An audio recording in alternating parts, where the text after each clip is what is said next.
तो developing and developed economy क्या होती है?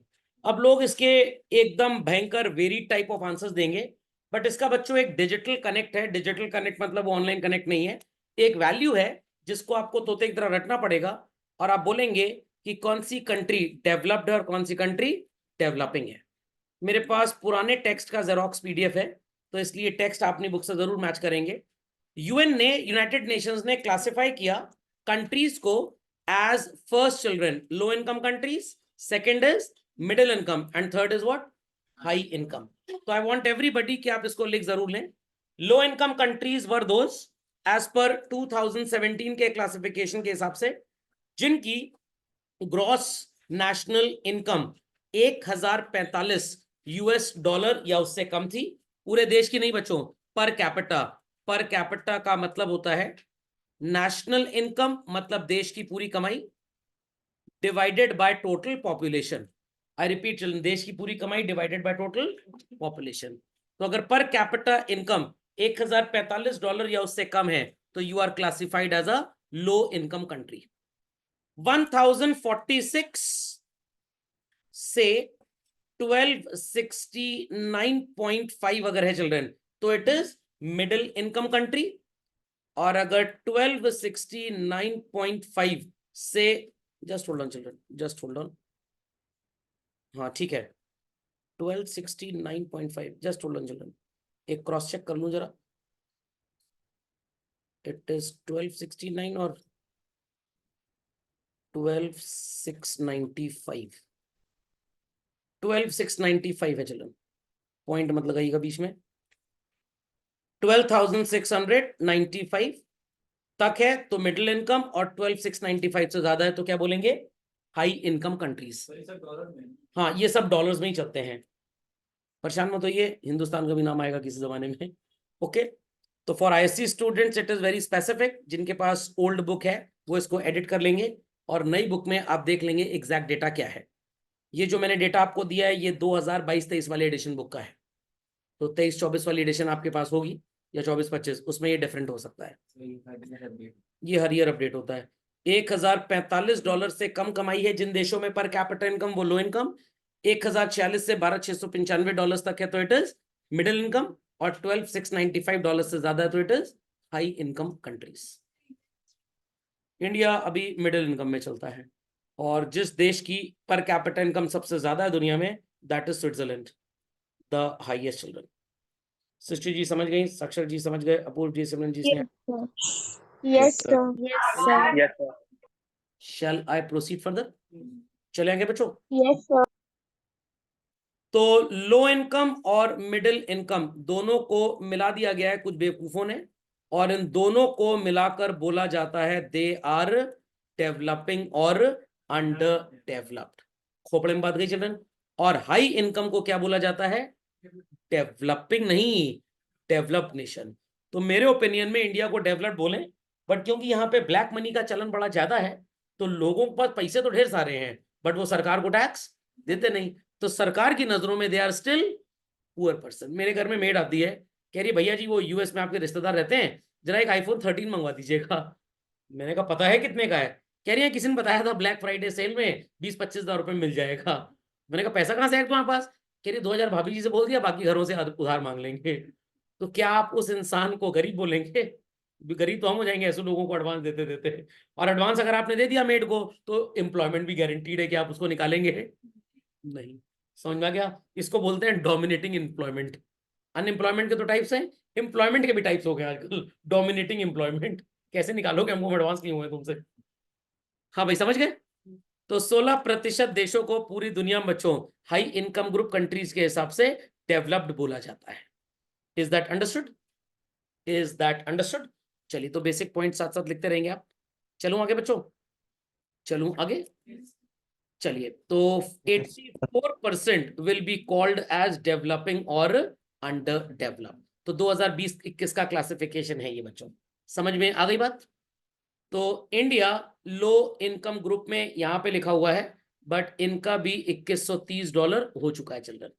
तो इन दैट केस अब ये रिकॉर्ड्स के हिसाब से लो इनकम ग्रुप में आता है, बट अभी मैंने आपको एक एग्जांपल दिया था कि रिक्शे वाला भी है तो बढ़िया फोन लेके घूम रहा है, उसके घर में भी धारावी में कहीं एयर कंडीशनर लगा हुआ है, तो किस एंगल से वो लो इनकम ग्रुप है? वो सिर्फ सरकार को दिखाने के लिए लो इनकम ग्रुप है। Is that clear? घर का एक गांव का इंसान कहीं पे चपरासी की नौकरी कर रहा है किसी स्कूल कॉलेज में, 30-35 हजार तनख्वाह उठा रहा है। घर वाले किसानी कर रहे हैं, गरीब अपने आप को बोला हुआ है। हर इंसान को घर के 4,000 रुपए महीना मोदी जी दिए दे रहे हैं, 2,000 रुपए दिए दे रहे हैं। क्या वो गरीब है? नो, वो सिर्फ देखने में गरीब है। Is that understood? Is that understood? चलो चलिए, तो डेवलप्ड कंट्री कौन सी होती है? मैंने आपको बता दिया, जिसकी पर कैपिटा इनकम बहुत ज्यादा होती है। बट यहाँ पे एक शब्द लिखा है चिल्ड्रन, पर कैपिटा के आगे क्या लिखा है? रियल। अब ये क्या होता है सर? जब आप बोलें कि भाई आपकी इनकम 25,000 रुपए महीना है, how much children? This is called as your money income. कौन सी इनकम? Money income. And if I say 100 rupee KG में आपको मैंगो मिलेगा बाजार में, तो 25,000 में बच्चों कितनी क्वांटिटी ऑफ मैंगो आप खरीद पाएंगे? 250 केजी। तो 250 KG is called as your real income. What? Real income. तो money income is that which is expressed in terms of money, real income is that which is expressed in terms of goods and services. समझ में आ गया what is real income? तो कृपया करके इस example को लिखें बच्चों, फायदे की चीज है। एक कॉन्सेप्ट पर कैपिटा का, मनी का और रियल इनकम का बहुत जगह आपको काम आएगा टिल पोस्ट ग्रेजुएशन चल रहे हैं। Anything which is expressed in terms of money is money income और एक्सपेंडिचर एनीथिंग। और जब आप उससे गुड्स एंड सर्विसेज के कंपैरिजन में एक्सप्रेस करेंगे तो बन जाएगा रियल इनकम। समझ गए? चलो बच्चों, तो भाई जिन देशों में पर कैपिटा इनकम बहुत हाई होती है, वहां के लोग they enjoy children high standard of living. तो कुछ लोग कहते हैं काश यूएस में पैदा हुए होते, तो पता लगा स्कूल में कोई लड़का गन लेके आया तो आपको निपटा दिया होता। तो जितना रेसिज्म बच्चों यूएस में ऑस्ट्रेलिया में नजर आता है, क्या उतना इंडिया में है? बिल्कुल नहीं है। जाना चाहेंगे यूएस? नहीं सर, अपना देश अच्छा है। Canada, Australia, New Zealand, Japan and western European countries, क्या वहां पे आपको पालक पनीर मिलेगा? नहीं मिलेगा। मेथी आलू मिलेगा? तंदूरी चिकन भी नहीं मिलेगा। ऐसा खाना मिलेगा लगेगा बीमारों का खाना है, उल्टी आ जाए खाना खा के। Is that clear? और समोसा खरीदने की तो औकात ही नहीं होगी। पता लगा समोसा है $3 का है। $3? इंडिया में तो $3 में पूरी क्लास में समोसा बढ़ जाता था। तो इसीलिए लोग वहां कमाने जाते हैं बट वहां पे खर्च नहीं करते हैं, ढेर सारा पैसा कमा के यहाँ पे आ जाते हैं। आइडिया अच्छा लगा आपको? तो आप भी जब जाएं ढेर सारा पैसा कमाएं तो कुछ आइडिया देने वाले को भी दे दीजिएगा। चलिए बच्चों, तो ऑल अंडर डेवलप्ड और developing countries is defined as a country which has, रोना नहीं है, low per capita income but which has the potentiality of development. Is that clear? तो कहने को हमारी कंट्री एक लो पर कैपिटा इनकम है चल रहे हैं, बट अगर रियलिटी देखा जाए तो ये लो पर कैपिटा इनकम कहीं से भी नहीं है। कितने इंडियन विदेश में नौकरी कर रहे हैं और एक्चुअली वो वहां से कमा के पैसा इंडिया को भेजते हैं, बट बाकी जो हिंदुस्तानी भाई बहन यहाँ पैसा कमाते हैं, क्या वो सरकार को अपनी इनकम डिस्क्लोज करते हैं? बिल्कुल नहीं। हमारे घर के आगे चौराहे पे एक चाट वाला है, एक बार उसने मेरे से पूछा भैया जी आप क्या करते हैं? मेरे को शर्म आ गई, बताते हो कि मैं टीचर हूँ। वो चाट बेच बेच के मेरे से 100 गुना ज्यादा कमाता है। कैसे सर? अरे आप एक दिन एक चाट के ठेले पे खड़े हो जाइए। आजकल ये लोग दिन में 2 बजे चाट का ठेला लगा लेते हैं और रात को 9 बजे तक इनकी दुकानदारी चलती है। How many hours children? 7 hours. Is that clear? और एक इंसान चाट खाने अगर आता है तो कम से कम 10-15 मिनट वहां पे रहता है, और 15 मिनट में कम से कम ये लोग 10 कस्टमर तो निपटा देते हैं अपने। कोई फुल्की खाएगा, पानी पूरी खाएगा, कोई कुछ खाएगा। तो 1 घंटे में कितने कस्टमर निपटाए? 40। 15 मिनट में 10 तो 1 घंटे में 40। और 7 घंटे में कितने कस्टमर निपटाए? 280। एक कस्टमर मिनिमम 100 रुपए की चाट अगर खा जाए, समझ में आ गया? देसी घी की टिक्की नहीं भी मान लीजिए, 100 रुपए की चाट खा जाए चिल्ड्रन, तो 280 लोगों से कितने रुपए का रेवेन्यू हो गया? 28,000। 100% का प्रॉफिट मार्जिन है, ना जीएसटी पीएसटी कुछ देना है। दुकान तो अंदर रहती है, चाट का ठेला बाहर ही रहता है। दुकान बस दिखाने भर के लिए ताकि नगर निगम वाले तोड़े ना। Is that clear? और सो कॉल्ड इसमें मिनिमम 28,000 में कमाई कितनी है? 15,000। पूरे 30 दिन इनका बिजनेस चलता है, एक महीने की कमाई 4.5 लाख, पूरे 12 महीने का धंधा है। 12 चौको 48, 12 पंजे 60, 54 लाख रुपए का प्रॉफिट। और कहीं 2-3 ब्रांच खुल गई शहर में, साथ में डोसे वोसे काम चालू कर दिए, शादी ब्याह का ठेका मिल गया, तो बोनस है वो सब कुछ। 54 लाख रुपए। ये कैलकुलेशन गलत है, शायद आधा ही कैलकुलेशन है, क्योंकि एक चार्ट वाला था, इलाहाबाद का ही था, मैं उसका नाम नहीं बताऊंगा, वो मेरे को मिला कह रहा भैया जी आप टीचर हैं, आपके स्टूडेंट्स होंगे, उनके पापा बैंकों में, उनकी जान पहचान है। मैंने कहा अकाउंट खुलवाना है। कह रहा नहीं, पैसा ढेर सारा हमारे पास है, डीमोनेटाइजेशन हो गया, उसको कन्वर्ट कराना है। सोचिए, मैंने कितना है। कह रहा कुछ तो छोटा भाई वो बैटिंग करने गया था, वहां हार के चला आया। मैंने करोड़ों रुपए। कह रहा हाँ इतना ही समझ लिया, ठीक से बताया नहीं मेरे को। और बाद में कोई मेरे को बता रहा था उसने कितना पैसा अपना बहा दिया नाले में। तो इतना पैसा होता है इन लोग के पास, क्योंकि इनको कोई टैक्स देना नहीं है, खर्चे इनके बहुत ज्यादा होते नहीं है। Is that clear? तो क्या ये कहानी सुन के आपको लगा कि India is an under developed country? No, only the सोच इज अंडर डेवलप्ड। अब ये 54 लाख वाला अगर सरकार को टैक्स दे दे तो कितना टैक्स सोचिए मोदी जी को मिलेगा? 44 लाख रुपए, तो कम से कम 30% टैक्स आता है चिल्ड्रन, मिनिमम। बट ये इतना टैक्स देते ही नहीं है। तो हल्दीराम का सिर्फ बोर्ड है देखने में अच्छा, और उतनी कमाई नहीं है। ज्यादा कमाई कितनी है इसकी? ये हो गया, कचौड़ी वाले हो गए, मोमोज वाले हो गए, इन सबको जोड़ लीजिए तो आपको लगेगा पढ़ाई लिखाई सब बेकार है। चलो बढ़िया, चाट की दुकान खोली जाए, बिल्कुल खोलिएगा, बट पढ़ लिख के जब चाट की दुकान खोलेंगे तो बिजनेस मैनेजमेंट और अच्छा होगा। तो ये एक चाट वाला एक ही चाट वाले की दुकान रखेगा। बट अगर आपने एमबीए कर लिया और आपने एक जैसे टंबल ड्राई धोबी है, द चार्ट्स, समझ में आ गया? शेक्सपियर से इनॉग्रेशन करवा लीजिएगा। चलिए बच्चों, चले आगे। सो अंडर डेवलप्ड कंट्रीज वो होती हैं जहां पे रियल पर कैपिटा इनकम इन देशों से बहुत कम है। कौन से देश? US, Canada, Australia. और इसीलिए लोग इन्हीं कंट्रीज में जाके बिजनेस करके, जॉब करके पैसा कमा के लाना चाहते हैं। कभी सुना है किसी से मैं अफगानिस्तान जाना चाहता हूं? अब उसको इस्लामिक स्टेट ज्वाइन करना, आतंकवादी बनना है, या उसामा बिन लादेन जी का चौथा या 13वीं करवानी है, या बरसी करवानी, तो जाएगा अफगानिस्तान। बट क्या इन कंट्रीज में आप जाना पसंद करेंगे? नो, क्योंकि यहाँ पे रियल पर capita income is very. Is that clear? चलिए, तो अंडर डेवलप्ड कंट्रीज का so called what is the basic characteristic? एक कंपैरेटिव चार्ट यहां पे आपको मिलेगा बच्चों। मिल गया? मिल गया बच्चों? चलिए, आई वांट कि आप इस चार्ट को जरूर नोट डाउन कर लें, काफी कॉम्पोजिशन इसके अंदर है। तो let's start with this. Developing और डेवलप्ड कंट्री, तो मेरे ओपिनियन में हिंदुस्तान भी डेवलप्ड है बच्चों, बट किताब में वो अंडर डेवलप्ड है। पेज को सेंटर फोल्ड करिए, लेफ्ट राइट हेडिंग लिख लीजिए, लेफ्ट में डेवलपिंग और राइट में डेवलप्ड। इनकी पर कैपिटा इनकम लो होती है, इनकी हाई होती है। इनका स्टैंडर्ड ऑफ लिविंग लो होगा, इनका हाई होगा। इनके यहाँ गरीबी बहुत ज्यादा होगी, इनके यहाँ गरीबी कंपेरेटिवली कम होगी। इनके यहाँ रईस और गरीब में, हैव्स और हैव नॉट्स में गैप बहुत ज्यादा होगा। कुछ लोगों के पास 2 वक्त की रोटी अनाज खाने का भी टाइम नहीं है, और कुछ के पास इतना पैसा है कि समझ में नहीं आ रहा कहां खर्च हो। अंडर डेवलप्ड इकोनॉमी या डेवलपिंग में children, agriculture is the main source, और डेवलप्ड में इंडस्ट्रियलाइजेशन। अंडर डेवलप्ड इकोनॉमी में एग्रीकल्चर सेक्टर बहुत ज्यादा होता है जो नेशनल इनकम में कंट्रीब्यूट करता है। But in case of developed economy ज्यादा कंट्रीब्यूशन किसका होता है? इंडस्ट्रियल सेक्टर का। किसका चिल्ड्रन? इंडस्ट्रियल सेक्टर का। अंडर डेवलप्ड इकोनॉमी में growth rate of population is high, और सो कॉल्ड डेवलप्ड में growth rate of population is very very very low. यहां पे अनएम्प्लॉयमेंट ज्यादा मिलेगा, चोरी चकारी ज्यादा है, यहां पे अनएम्प्लॉयमेंट कंपेरेटिवली कम है। लुच्चे लफंगे आवारा भी आपको डेवलप में ज्यादा मिलेंगे और डेवलपिंग में कम। पीपल की, जब लोगों की कमाई नहीं होगी, when people have low income, will they be able to save much money? No. जब बच्चों वो पैसा ही सेव नहीं कर पाएंगे बहुत ढेर सारा, क्या वो पैसा बैंकों तक या इंस्टीट्यूशंस तक पहुंचेगा? नो। जब बैंक तक बच्चों पैसा ही नहीं आएगा, क्या लेंडिंग एंड बोरोइंग हो पाएगी? नो। जब लेंडिंग एंड बोरोइंग ही नहीं होगी, क्या बिजनेसमैन को पैसे मिलेंगे? नो। तो मनी का जो फॉर्मेशन होगा, जो ग्रोथ रेट होगा, that will also be very poor. But यहां पे लोगों की कमाई ज्यादा, तो भाई सेविंग्स भी ज्यादा। सेविंग ज्यादा तो सिस्टम में ज्यादा पैसा आ रहा है, बिजनेस कम्युनिटी को ज्यादा पैसा मिलेगा, तो businesses would ultimately grow children. Under developed economy में infrastructure is very poor, but developed economy में इंफ्रास्ट्रक्चर इज कंपेरेटिवली बेटर। तो अगेन मैं किस ग्राउंड पे बात कर रहा हूं और किताब में क्या लिखा है आपको समझ में आ गया बच्चों? तो कहीं पे भी अगर ओपन हाउस डिस्कशन हो तो कृपया करके हिंदुस्तान को एक गरीब देश ना माना जाए। अब हम वर्ल्ड की 5th लीडिंग इकोनॉमी है, बट किताब के हिसाब से, कागज के हिसाब से हम गरीब हैं। तो आपके मोहल्ले में एक अंकल रहते हैं, बड़े गरीब हैं, समझ में क्या? उनके पास इतने पैसे भी नहीं कि सरकार को टैक्स दे पाए।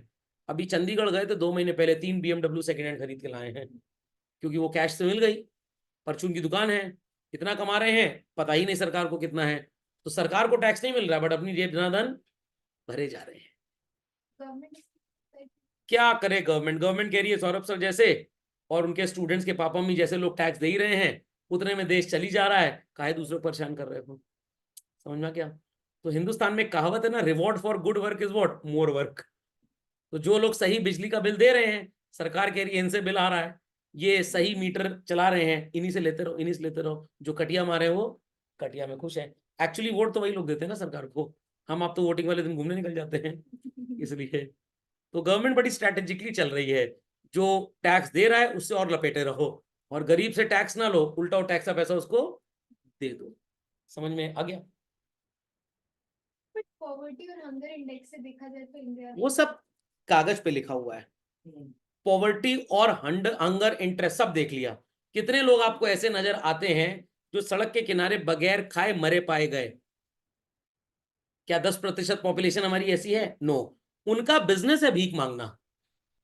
समझ में आ गया? अभी मैं सो कॉल्ड एक दिन बात कर रहा था अपने सन से, तो ही टोल्ड मी कि पापा मैं कोचिंग से वापस लौट रहा था हॉस्टल की तरफ, तो एक भिखारी मिल गया मेरे को, कह रहा 10 रुपए दे दो। उसने कहा मेरे पास पैसे नहीं है। कह रहा अच्छा इस क्यूआर पे स्कैन कर दो। तो अब आप इससे क्या इंटरप्रिटेशन निकालेंगे बताइए? हाँ, क्यूआर पे स्कैन कर दीजिए, उनके पास भी स्कैनर्स हैं। तो ये बहुत बड़ा रैकेट है, बेसिकली ये बिजनेस है उनका। तो अब कैसे इस देश को गरीब बोल सकते हैं? यहाँ पे लोगों की थिंकिंग बहुत गरीब है। अगर आप अपनी मेड सर्वेंट को बोलें कि भाई अपने बच्चों को स्कूल भेजो, आपकी मम्मी बोले हम फीस दे रहे हैं, नहीं भाभी जी क्या करेगा पढ़ के, क्योंकि पढ़ लिख जाएगा तो भीख कौन मांगेगा, बाहर चला जाएगा, वो उस स्टैंडर्ड ऑफ लिविंग से निकलना ही नहीं चाहते बाहर। समझ में आ गई बात? Use of traditional and less efficient techniques of production are there in under developed economy. यहाँ पे मशीनें बहुत एडवांस होती हैं। Is that clear? हमारे यहाँ स्कूल के बाहर एक इंसान मोमोज का ठेला लगा लेता है। आप जैसे बच्चे उस मोमोज वाले से मोमोज भी खाते हैं। 40 रुपए का मोमोज है और दिन भर में उसकी 5,000 रुपए की सेल है। 5,000 में कम से कम वो 2,000 रुपए कमा लेगा। 30 दिन में कितना कमाएगा? 60,000। साल का कितना कमाएगा? 7 लाख। और यहाँ के एक एवरेज एमबीए की सैलरी भी इतनी होती है। और मामा का मेरा बेटा एमबीए है, बीटेक किया, ब्रेन टेक्निकली एमटी है उसका। तो भाई मोमोज बेचना बेटर है या 5 लाख की बीटेक की नौकरी करना बेटर है? मोमोज ही बेच लो। 7 लाख में पूरा 7 लाख अपनी जेब में है। और कॉर्पोरेट हाउस में जब 7 लाख जॉब लगती है ना, तो आपकी जेब में आते हैं 5 लाख रुपए, महीने के 38,000 40,000 रुपए बस। 40 38 भी नहीं आता होगा। 5 लाख आया तो हाँ समय लगभग 40 42 हजार के आसपास। अब ऑफिस जाना है, महंगी ड्रेसिंग भी चाहिए क्योंकि बगल वाला टर्टल की शर्ट पहन के आया है, तो एंड ऑफ द डे बचता कितना है? अंडा। पापा को फोन करते हैं जरा 5,000 भेज दीजिएगा, क्योंकि आपको सरकार को टैक्स भी देना है उस पैसे पे। तो सिर्फ कहने को, हरकतों से इंडिया इज अंडर डेवलप्ड। बाकी आप ध्यान से इन डेप्थ एनालिसिस कर लीजिए। धारावी चले जाइए, लोग रहते झोपड़पट्टी में, अंदर आपको बढ़िया डेकिन का एसी, वोल्टास का एसी, ये सब मिल जाएगा। Is that clear? तो we are not poor. Poor quality of human capital. अब ह्यूमन कैपिटल सर क्या होता है? मेरा लैपटॉप जो है फिजिकल कैपिटल है, बट जो मेरे अंदर पढ़ाने का स्किल और टैलेंट है, दिस इज ह्यूमन कैपिटल। समझना क्या? आपकी मम्मी के पास जो बेलन है रोटी बेलने के लिए, दैट्स फिजिकल कैपिटल, बट उस बेलन के मल्टीपल प्रयोग उनको आते हैं, इट इज फिजिकल कैपिटल। और ह्यूमन कैपिटल प्रयोग करने की जो स्किल है, इट इज ह्यूमन कैपिटल। समझ में क्या? पक्का? लो लिटरेसी रेशियो, पढ़ना ही नहीं चाहते लोग तो यहाँ पे। आप उन गरीब बच्चों की ध्यान बिल्कुल मत दीजिए, आप उन बच्चों का ध्यान दीजिए जो अच्छे स्कूलों में जाते हैं। क्या वो दिन भर पढ़ाई करना चाहते हैं? बस इतना कर लो जितने में 33% आ जाए, 50% आ जाए, पढ़ने लिखने से कोई लेना देना है ही नहीं। हाँ मैं मानता हूं कि भाई गांव वगैरह में काफी स्कूल्स ऐसे होते हैं जहाँ पे सो कॉल्ड छोटे primary schools and teachers are not available. System भाई गवर्नमेंट का ऐसा, चलो मान लिया सब कुछ, बट आप उनकी बात करिए जो पढ़ना चाहते हैं, उनको पढ़ाई नहीं मिल पा रही, वो अलग कम्युनिटी है। जिनको पढ़ाई मिल पा रही है, क्या वो भी अपना 100% एफर्ट दे रहे हैं? सिर्फ इतना एफर्ट दे रहे हैं कि जितने में ठीक ठाक रिस्पेक्टेबल परसेंटेज आ जाए और घर में जूता लात चप्पल खानी ना पड़े, दैट्स इट। सिर्फ उतनी पढ़ाई करते हैं बस। तो can we say we have low literacy ratio? No. क्योंकि अगर हमारा लिटरेसी रेशियो लो होता चल रहा है, तो आप चले जाइए हार्वर्ड, कैम्ब्रिज, वॉटन, केलॉग, हर जगह आपको टॉप मोस्ट वर्ल्ड की यूनिवर्सिटीज में सीनियर पोजीशंस पे इंडियन प्रोफेसर जरूर मिल जाएंगे आपको। जर्मनी मैक्स प्लैंक इंस्टीट्यूट आप चले जाइए, जहां की पढ़ाई की फीस कितनी है? 0। करोड़ों रुपए लाखों रुपए की स्कॉलरशिप अलग से मिलती है। You will find handful of Indian student studying there, but why they do not do the same here? Because यहाँ पे एक तो भाई व्यवस्था का प्रॉब्लम, और मैक्सिमम बच्चे पढ़ाई लिखाई से कोई लेना देना रखना ही नहीं चाहते। दादी माँ के यहाँ चले गए, नानी जी के यहाँ चले गए, मौसी जी के यहाँ चले गए, पापा मम्मी कह रहे हैं अभी क्या करोगे पढ़ के, जुलाई में क्लास ज्वाइन कर लेना। खोपड़े में बात गई कि नहीं गई। और कुछ है क्लास भी कर रहे हैं, गिटार भी सीखना है, कोडिंग क्लास भी ज्वाइन की है, स्विमिंग भी ज्वाइन किया है। तो भैया हार्वर्ड में ऐसे ही बच्चे का एडमिशन होता है। वहां ये नहीं पूछते बेटा 12th में परसेंटेज कितना आया था, सर मैं स्कूल टॉपर था, मेरा 99 आया था। हार्वर्ड का प्रोफेसर कहेगा तू रख अपनी मार्कशीट अपनी जेब में, तेरे को स्विमिंग आती है, तेरे को सिंगिंग आती है, तू इंसान है कि मशीन है? नहीं सर ये सब तो नहीं आता। पापा ने सर 12 कोचिंग ज्वाइन करवा दी थी, एक एक सब्जेक्ट की 3 3 कोचिंग, तो मेरे नंबर तो बहुत अच्छे हैं, बट मैं सो कॉल्ड बगल वाले से ठीक से बात भी नहीं कर पाता। तो दे विल से कि भाई हमें रोबोट्स नहीं चाहिए, हमें ह्यूमन बींग्स चाहिए। तो थोड़ा सा सोशल डेवलपमेंट भी आपका होना चाहिए पढ़ाई के साथ साथ। Is that clear? Is that clear? चलिए, यह बच्चा कह रहा है अपनी मम्मी से मैं सोच रहा हूं कि एक SUPW की क्लास ज्वाइन कर लूं, और मेरी आर्ट ड्राइंग स्किल बड़ी अच्छी है, पेंटर बनना है मेरे को।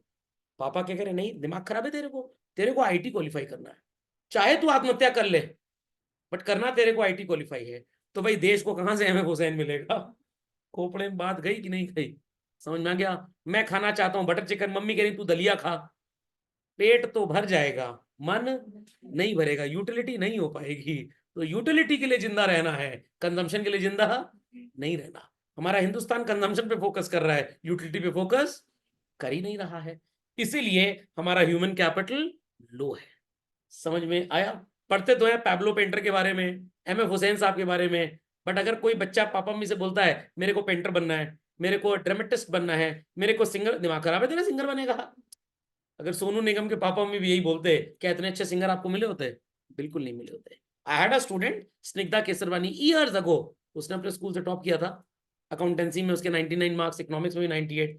तो मैंने बोला Snigdha now you will be going for CA। कह रही नहीं सर CA भी हमसे ना हो पाएगा। मैंने कहा इतने नंबर पे भी? कैसे सर एग्जाम तो पास कर जाएंगे एक अटेम्प्ट में, हो सकता है रैंक भी अच्छी आ जाए, बट वो अंदर वाला जो मन होता है ना वो ये करने को तैयार नहीं है।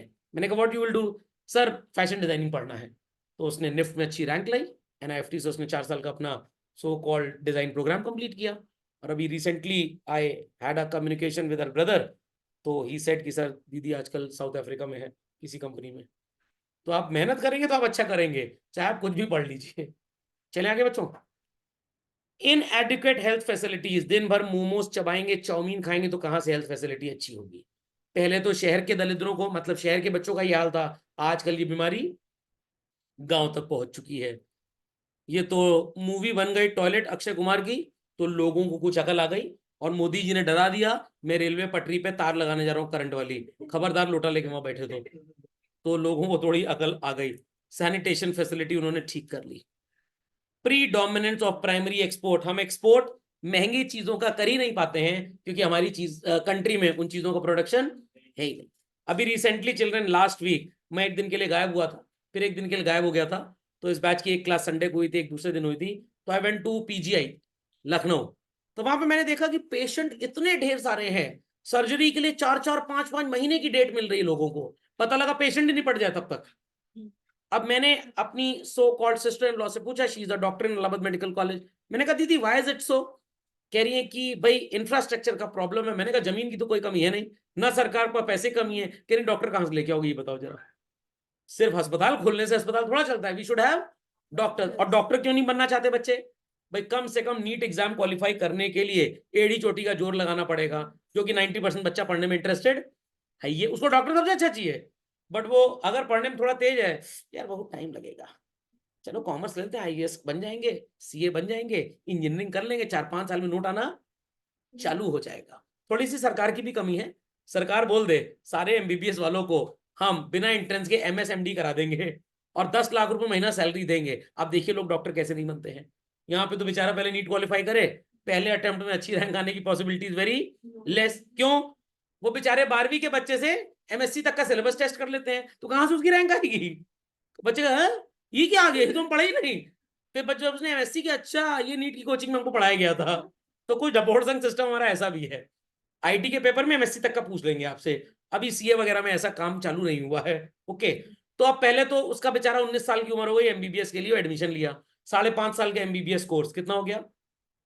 19 प्लस 5.5, 24.5। उसके बाद कम से कम 1 साल 2 साल की आप ठीक ठाक ट्रेनिंग कर लीजिए, तो आपको एमएस वगैरह करने में अच्छा लगेगा, ऐसा कोई जरूरी नहीं है, बट तब भी तो 24.5 और 1 साल मान ली 26.5, 25.5, 2 साल का एमएस का कोर्स है आपका, 25.5 और 2 27.5, फिर 1-2 साल आप प्रैक्टिस करिए, सुपर स्पेशलाइजेशन लीजिए, MS is only specialization, MBBS is equal to B and BCom, तो आपकी उम्र लगभग 30-32 साल हो गई। जब तक आपके क्लासमेट्स के बच्चे स्कूल जाना चालू कर गए, आपके लिए तो रिश्ता ढूंढा जा रहा है। 34-35 साल की उम्र में ठीक ठाक डॉक्टर बन के आप निकलेंगे, और अगर प्राइवेट कॉलेज में एडमिशन हुआ तो आपके पिताजी का लगभग 2 से 2.25 करोड़ रुपए खर्च हो चुका है। अब 2 करोड़ का 10 साल का इंटरेस्ट जोड़ लीजिए, ये हो गया 4 करोड़ रुपए। तो डॉक्टर ना लूटे 2,000 फीस, ना फर्जी सीटी स्कैन कराए, तो कमाए कहां से बेचारा।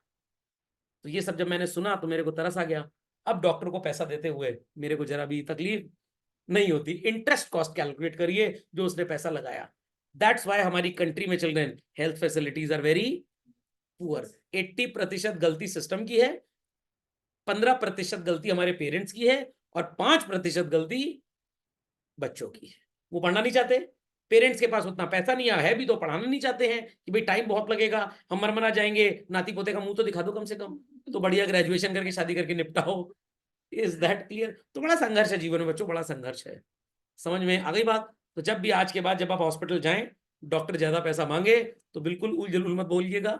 जब आपको लगे डॉक्टर से अपॉइंटमेंट नहीं मिला, बिल्कुल उल जलूल मत बोलिएगा। बस ये सोचिए कि आप डॉक्टर क्यों नहीं बने, क्योंकि आपको लगा वो बहुत टफ है, तो किसी को भी ऐसा लगा होगा। समझ में आ गया? तो बोलते ना ये बहुत बेकार है, तो सामने उंगली करने देके 3 उंगली आपकी तरफ है, तो आप तो सुपर सुपर सुपर बेकार हो गए। चलिए, इनका ह्यूमन कैपिटल अच्छा क्यों है? क्योंकि इनका ये नहीं होता कि बेटा 6 साल उम्र हो गई ना अब तुम क्लास 1 में पढ़ोगे, 8 साल उम्र हो गई अब तुम क्लास 3 में चले गए, ऐसा नहीं होता। जो जितनी समझ रखता है उसको उतना पढ़ा दिया जाता है। यहाँ पे तो मोहनजोदारो सबको पढ़ना है, चाहे हिस्ट्री अच्छी लगती हो चाहे ना अच्छी लगती हो। Each and every Michael Jackson has so called Ajay Devgan जैसे जैक्सन, ये सबको पढ़ना है, चाहे अच्छा लगता हो चाहे ना अच्छा लगता हो। तो भाई बच्चे से पूछ लो, बच्चा कह रहा है मेरे तो पढ़ना ही नहीं है, तो पिताजी को उसको स्टेशन पे कुलीगिरी करा दे, फिर उसको पढ़ाई सबसे अच्छी लगेगी, क्योंकि पता लगेगा दिन भर में 100 रुपए कमाने के लिए कितना बोझा ढोना पड़ता है। समझ में आ गया? हाई लिटरेसी रेशियो होता है यहाँ पे बच्चों, क्योंकि पढ़ाई लिखाई कराने के लिए इंस्टीट्यूशंस भी ज्यादा हैं और बच्चे बहुत कम। हमारे यहाँ तो क्लासरूम में कुत्ते बिल्ली की तरह बच्चे भरे हुए हैं। 100, मैं अपनी बात बता रहा हूँ, मैं बॉयज स्कूल में पढ़ता था, लेक्चर रिकॉर्ड पे मेरे कोई शर्म नहीं बताते हुए, इलाहाबाद का बेस्ट स्कूल हुआ करता था उस जमाने में, अब सब बेस्ट है। हमारे क्लास में बच्चों 108 बच्चे होते थे। खुशी इस बात की थी कि बगल वाले सेक्शन में 117 थे। टीचर देमसेल्फ यूज्ड टू से कि भाई क्लास में जगह कम है, थोड़ा एडजस्ट करके बैठ जाओ। फिर उसके बाद टीचर्स ने बगावत कर दी कि सो कॉल हम नहीं पढ़ाएंगे इतनी क्लास को। कुछ बच्चे बहुत अच्छे थे, निपट गए, फेल हो गए 25-25, 30-30, तो 12वीं में स्ट्रेंथ ठीक हो गई। फिर स्कूल ने सेक्शन एक्शन बढ़ा दी और जगह मैनेज हो गई। अब स्कूल जब फीस ले ज्यादा तो पेरेंट्स कहते रहे चोर कहीं के लुटेरे बहुत फीस ले रहे हैं। अरे भैया उसी फीस में से आपके टीचरों की सैलरी मिल रही है, सरकारी स्कूल नहीं है प्राइवेट स्कूल है, तो अगर फीस नहीं लेगा तो कहां से सैलरी दे पाएगा? और पेरेंट को फीस बड़ी ज्यादा लगती है। समझ में आ गया? 5,000 रुपए का रेस्टोरेंट में जाके खाना खाएंगे वो ज्यादा नहीं लगता, सबसे ज्यादा क्या लगती है? फीस बहुत ज्यादा है। फिर जब आईटी में 10 लाख फीस देनी वो ज्यादा नहीं लगती, क्योंकि वो ब्रांड आइडेंटिटी बन गई है। क्या बन गई है? Brand identity. 1 to 5 कहीं भी पढ़ा लो, छठी से बढ़िया स्कूल में एडमिशन कराएंगे, कोई फर्क ही नहीं पड़ेगा। आपने 1 to 5 तो बर्बाद कर दिया पूरे बच्चे का। अब अच्छे स्कूल में चला भी जाए, will it make any difference? तो एक पेरेंट हमारी, मतलब एक प्रॉब्लम हमारे देश की पेरेंट भी है। Is that clear? अंडरस्टूड? चलिए बताइए, घर जाके पापा मम्मी को सर बता रहे थे कि आप एक प्रॉब्लम है, बच्चे कहे नहीं सर हम मान रहे थे वो प्रॉब्लम है, सब दिन भर हमको पढ़ने को बोलते हैं। अरे भाई तो आपके पास काम ही क्या है? झाड़ू पोछा बर्तन थोड़ा करना है? कोई जमादार की तरह कमोड चार्टर्ड के साथ तो करना, सिर्फ पढ़ना ही तो पढ़ो बैठ के दिन भर। समझ में क्या? तो parent is not a problem, उनकी हरकतें बच्चों को प्रॉब्लम लगती हैं। And we have lack of sanitization facilities in under developed countries, वहां पे ऐसी प्रॉब्लम नहीं है। यहाँ तो कहीं पे भी सड़क पे लोग खड़े हो जाएंगे, वहां पे लगता है सो कॉल्ड मुआवजा $200। हे भगवान, टॉयलेट करना इतना महंगा पड़ गया, अगली बार से हगीज लगा के चलेंगे। Is that understood? तो लोग इतने जाहिल टाइप के हिंदुस्तान में, आप जितनी ज्ञानबाजी इनके साथ कर लीजिए, गवार जाहिल के जाहिल ही रहे। इज दैट अंडरस्टूड और नॉट? पक्का? अभी मेरे बेटे को क्लास 9th में करनी थी कोडिंग की क्लास, तो मैंने कहा देख लो जहां पसंद आ रहा है ज्वाइन कर लो। तो व्हाट माय वाइफ सेड, अरे कैसे करोगे, बर्डन हो जाएगा। मैंने बस गोद में बैठा लो इसको, बर्डन हो जाएगा। अरे भाई जब झेलेगा इंसान तभी तो जिएगा, तभी तो जिएगा। यस और नो? तो ठीक है, कोडिंग की क्लास करके वो कोडर नहीं बना। भाई ज्ञान कभी भी नुकसानदायी नहीं होता है। इज दैट क्लियर और नॉट क्लियर? चलिए, एक्सपोर्ट्स बहुत ज्यादा है इस देश में। क्यों ज्यादा है? क्योंकि ये जो कंट्रीज होती है ना बच्चों, इनका विजन बड़ा हाई होता है कि जो हिंदुस्तान में गणेश चतुर्थी पे गणेश जी की मूर्ति आएगी, let Indians not manufacture that at a cheaper cost, we Chinese would manufacture that at a cheaper cost. 2 रुपए के भी गणपति मिलते हैं और 2 लाख के भी मिलते हैं, बट वो गणपति हिंदुस्तान में नहीं बनते। कहां बनते हैं? चाइना से बन के चले आते हैं। ये जो मेरा डिजिटाइजर है ना बच्चों, ये चाइनीज है। ये जो मेरा फोन है ये भी चाइनीज है। ये जो मेरा आईफोन है ये भी चाइनीज है। और ये जो पेन की बॉडी है प्लास्टिक की, देखने में लकड़ी लग रही है, लड़की नहीं लकड़ी लग रही है, ये भी चाइनीज है। ये जो चश्मा मैं पहनता हूं उसका फ्रेम भी चाइनीज है। ये लैपटॉप भी चाइनीज है। माँ बाप छोड़ के, कॉन्स्टिट्यूशन छोड़ के हिंदुस्तान में सब चाइनीज हो चुका है। खाते भी आप चाइनीज है। तो भैया क्यों ना ऐसा कुछ करो कि हम चाइनीज इकोनॉमी को सरपास कर पाए। वो आप तब कर पाएंगे जब आपका विजन स्ट्रॉन्ग होगा। संडे को क्लास चलाई फाइनेंशियल लिटरेसी की, ऊपर वाली कृपा से batch is about to full. इक्का दुक्का सीट बची बची है। बच्चे क्या कह रहे हैं, सर एक ही संडे तो मिलता है। मैंने बेटा जिंदगी भी एक ही मिली है बस। 10 साल बाद क्या करेंगे? ये बहुत पैसा कमा रहा है यार, इसका बढ़ रहा है, वहां क्यों नहीं बढ़ रहा?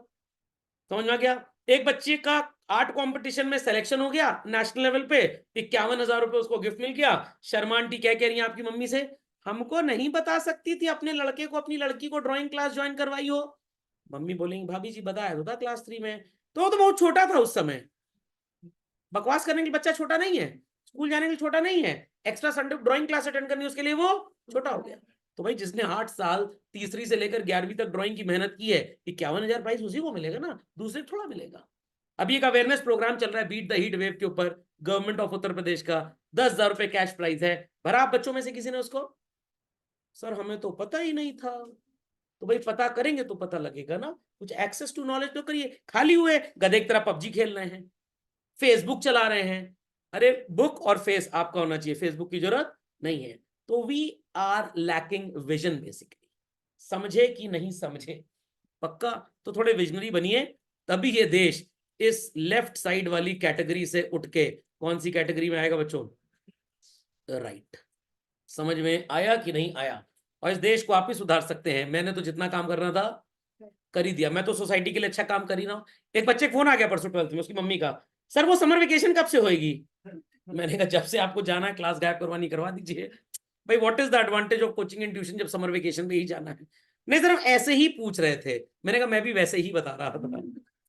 पोपड़े में बात गई कि नहीं गई बच्चों? तो इंडिया लैक्स विजनरीज। समझ में आ गया?